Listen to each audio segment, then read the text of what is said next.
On the 19th day of June, in the year of our Lord 2020, I embarked upon an expedition to the headwaters of Lower Cedar Creek in the Lost River Mountains east of Mackay, Idaho, accompanied by my lovely wife.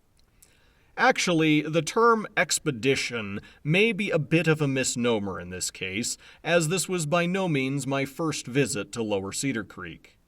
Indeed, the place is a favorite haunt of mine, especially when I have guests whom I wish to expose to the splendorous beauty of Idaho's untamed backcountry without subjecting them to too long or strenuous an ordeal.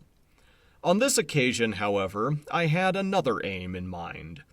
To wit, I had recently acquired a DSLR camera equipped with a variable lens shade, and I was anxious to experiment with the newfound capabilities that this setup afforded for taking long exposure photographs of waterfalls and cascades.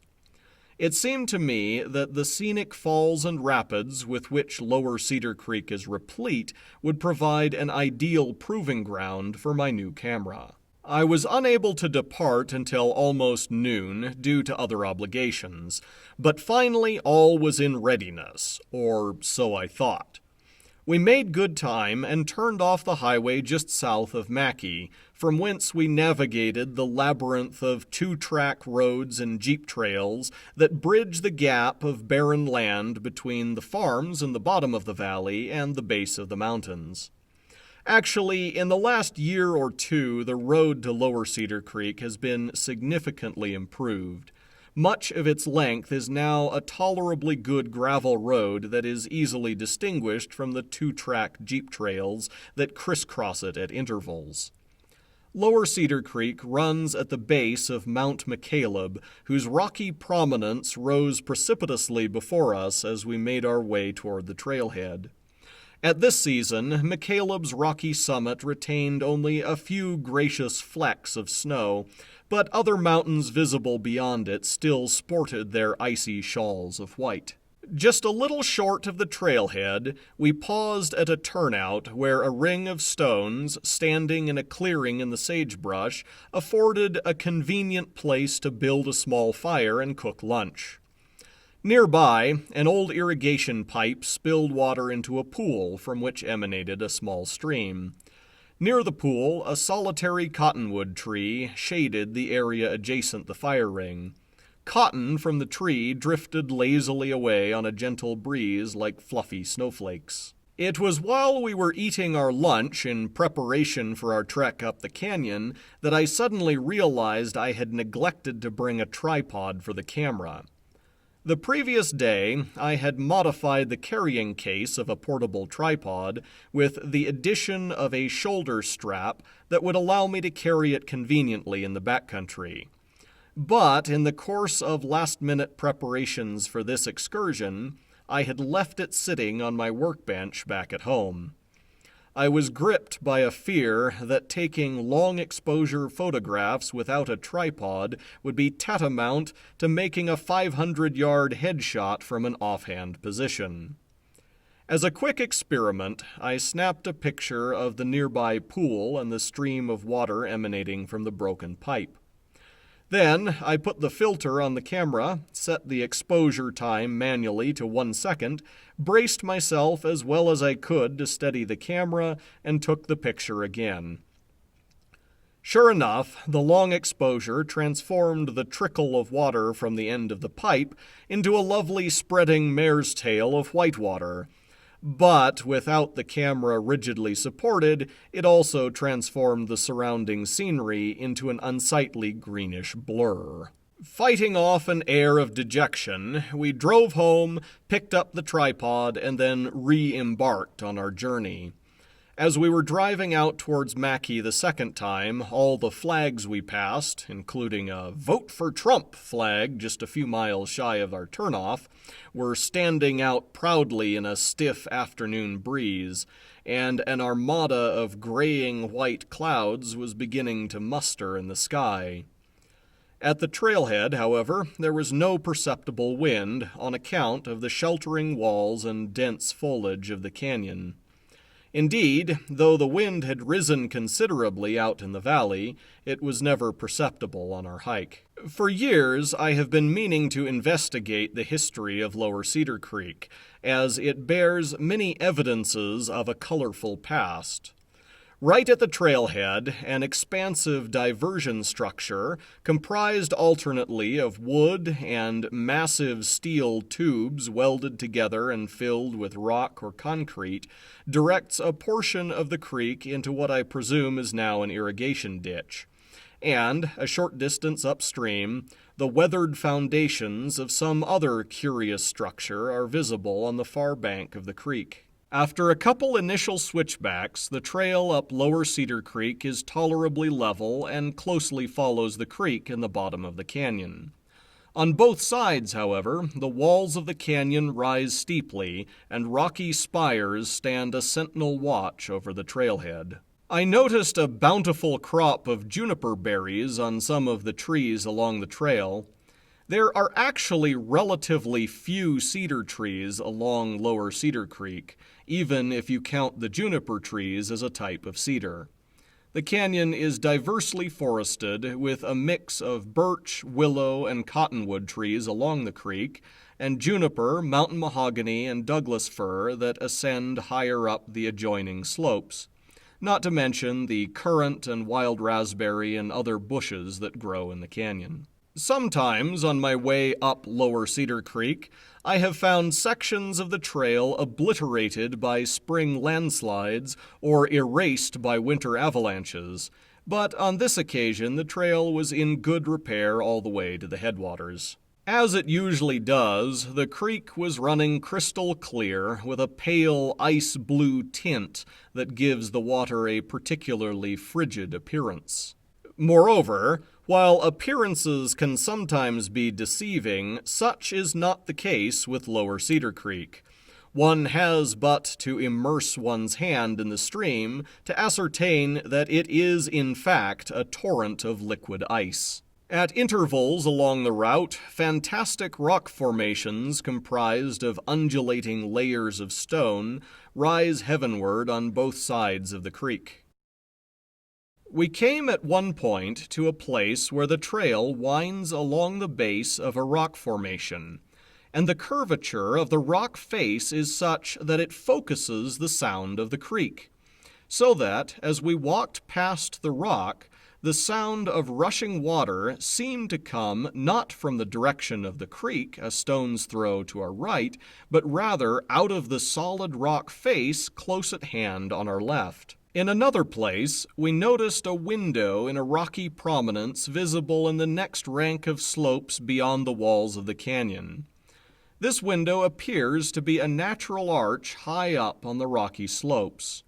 From the vantage point of the trail, it appears only as a tiny opening in the rock, but for the vastness of the distance, I expect the arch is actually large enough to fly an airplane through, were some daredevil pilot foolish enough to attempt such a thing. Many of the wildflowers we saw along the trail had not yet blossomed, but we did find a few early blooms.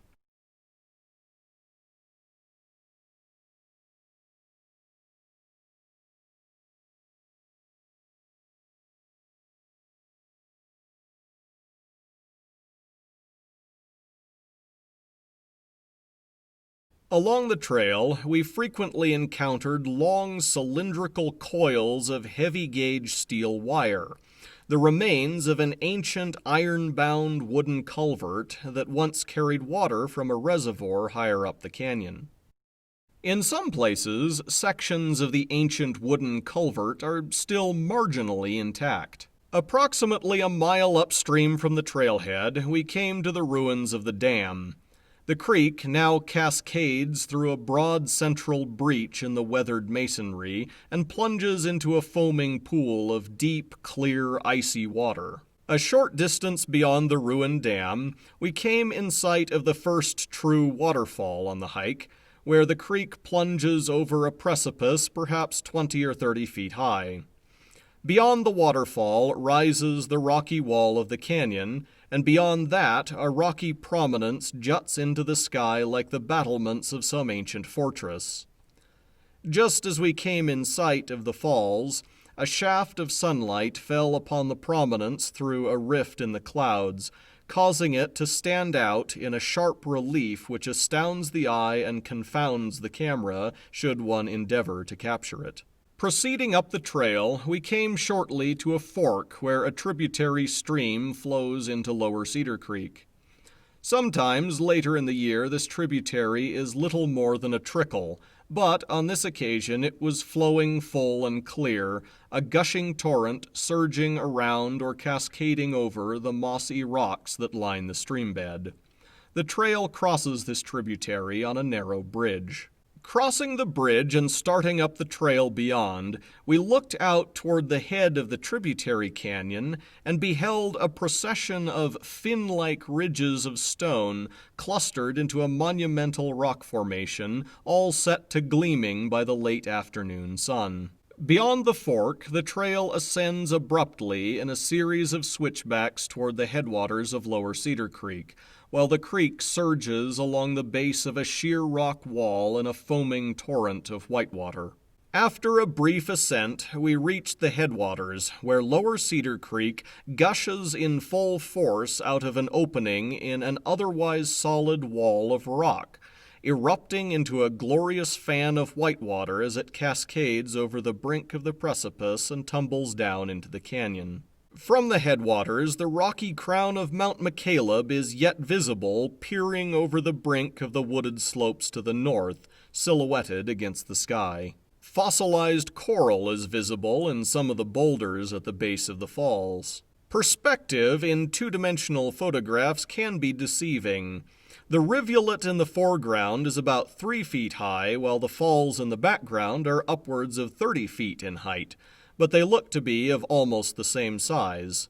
In my experimentation with long exposures, I found that a 1/10 of a second exposure seems to produce about the optimal effect when photographing cascades, torrents, and small waterfalls. This is an important discovery because 1/10 of a second also represents about the longest possible exposure that a man with a steady hand can hope to capture without benefit of a tripod. However, larger falls may benefit from still longer exposures, and so a tripod is indeed an important asset for photographing waterfalls of any significant size. This picture shows the headwaters of Lower Cedar Creek photographed with a 1/10 of a second exposure.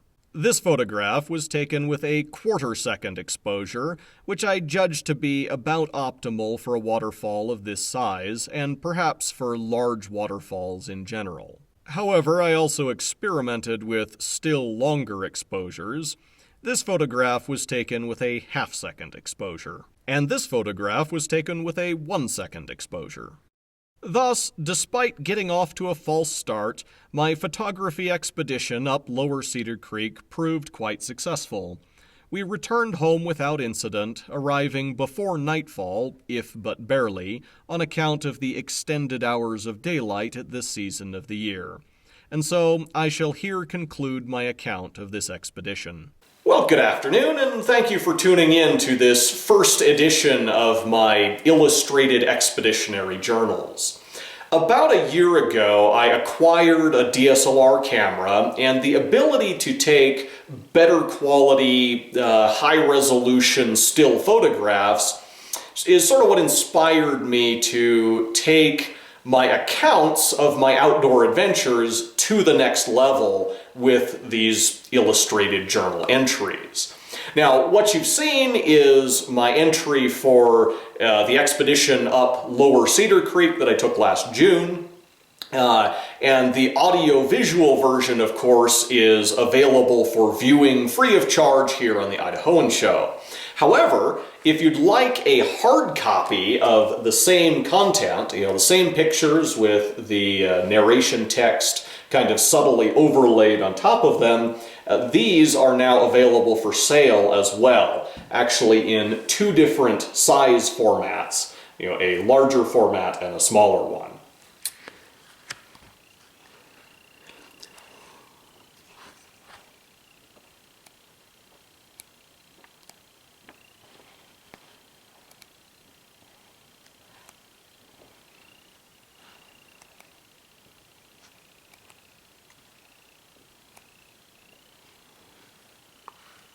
The larger format, of course, is going to make for a better coffee table book. Meanwhile, the smaller format book could almost work as kind of an illustrated guidebook. And of course, the smaller book is going to be a little bit cheaper.